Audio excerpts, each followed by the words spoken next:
Hi, I'd like to talk to you about California's Next Century 2.0. I'm Ruiz Evans, author of California's Next Century 2.0. In this book, I discuss a possible new path for California that, while it may sound radical to some, has very distinct advantages for all parties involved, including the federal government, but most importantly, fellow Californians. It's no secret that we are facing financial woes in this country, the likes of which we haven't seen before. Californians didn't cause these problems, but Californians are paying for the bulk of these problems. The federal financial crisis has quickly become a California state financial crisis of epic proportions.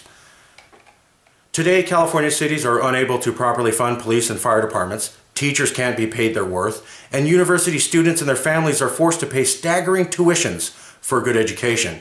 Education that we as a state must provide our children, or risk having our kids struggle all of their lives. Our debt continues to rise every day, and it crushes our future with this ever-growing obligation. Well, an extreme crisis demands a powerful solution. The solution that I propose can quickly eliminate our state debt, effectively fund our fire, police, and teachers, make California cities safe by properly funding for services, provide our children with affordable and worthy education from teachers who are rewarded fairly, and the ability to financially free ourselves from the devastating load of debt and live our lives free from the agony of financial distress. Californians foot about 15% of the federal budget each year, at the detriment of our own citizens. What we send to Washington each year is roughly equivalent to one entire state budget. And historically, we've had very little to show for it, current stimulus money aside. California holds a very special place in the world. It's the 8th largest economy in the world.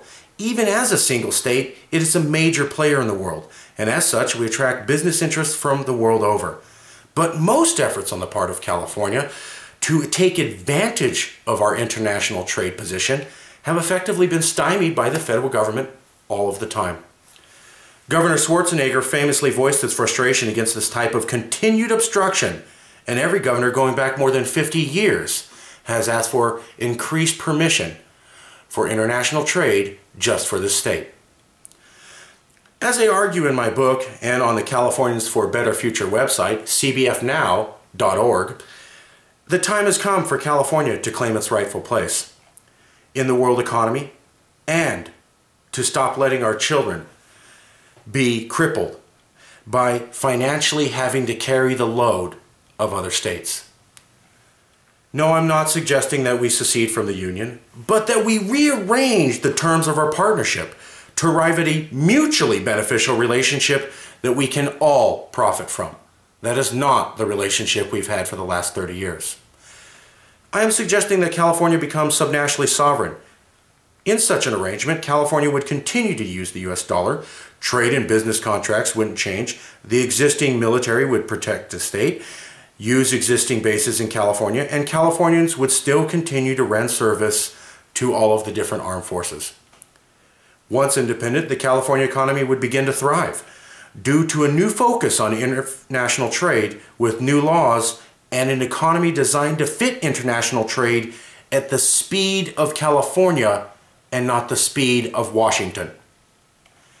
Such an arrangement would also allow Washington the freedom to act more efficiently in the interests of the other 49 states without having to take California into consideration, as the interests of the other 49 states are not always in line with California's.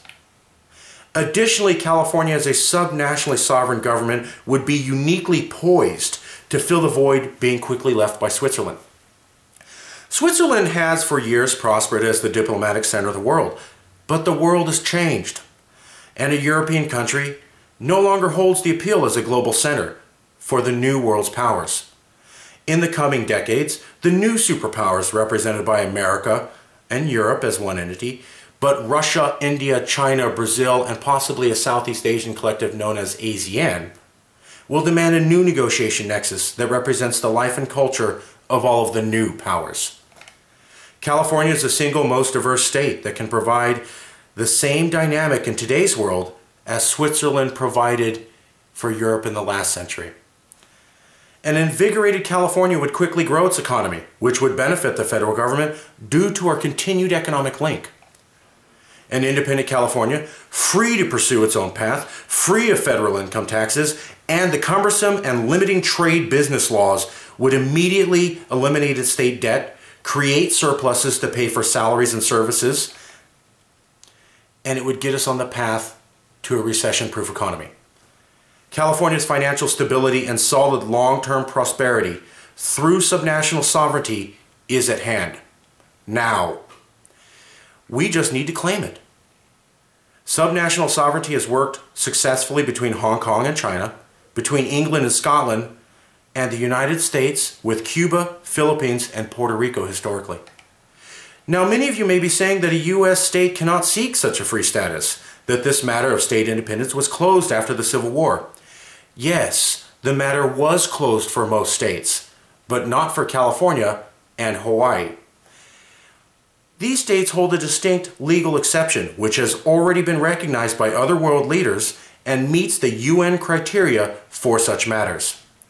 You see, most expansion of current U.S. territories is based upon the European legal premise of terra nullius, which allowed countries to settle and claim uninhabited or barbarous country. Most territories in the U.S. were settled and developed, and then the inhabitants made a petition for statehood.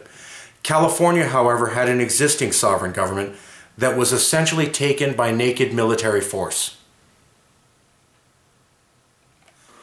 The process clearly violated the established method of expanding statehood and as such clearly allows California to petition for return to its sovereignty. Ambassadors of several countries have expressed their willingness to present California's case to the United Nations based upon the unique manner of how it achieved its statehood status. But let's not concern ourselves with how all of this is possible. Let's focus on one question. Is subnational sovereignty truly in the best interest of California and possibly other states? Let's start the dialogue right here.